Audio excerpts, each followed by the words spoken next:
Details చూస్తే parliament భద్రతా వైఫల్యానికి సంబంధించి హోంమంత్రి అమిత్ షా స్పందించాలని పట్టుబట్టారు కాంగ్రెస్ పార్టీ ఇండియా కూటమి ఎంపీలు. ఈ క్రమంలో 146 మందిని ఉభయ సభల నుంచి సస్పెండ్ చేయబడిన విషయం తెలిసిందే. ప్రతిపక్ష పార్లమెంట్ సభ్యుల సస్పెన్షన్పై నిరసనగా శుక్రవారం ఇండియా కూటమి ఎంపీలు జంతర్ మంతర్ వద్ద నిరసనలు చేపట్టారు. ఈ సందర్భంగా Congress party AIC chief Mallikarjuna Kharge Rajya Sabha chairman Jagdeep ధన్ఖడ్పై విమర్శలు గుప్పించారు.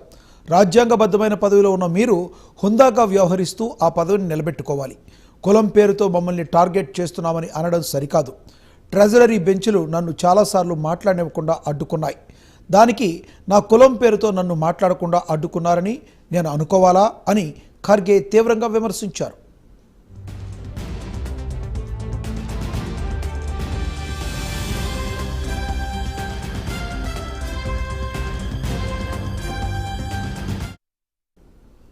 అయితే పార్లమెంట్ భద్రతా వైఫల్యంపై నిరసన తెలిపిన ఎంపీలపై రాజ్యసభ చైర్మన్ జగదీప్ ధన్ఖడ్ పలువురు ఎంపీలను సస్పెండ్ చేశారు.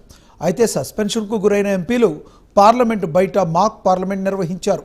ఇందులో TMC MP Kalyan Banerjee Rajya Sabha chairman సభలో వ్యవహరించే తీరును అనుకరించి నిరసన తెలిపారు.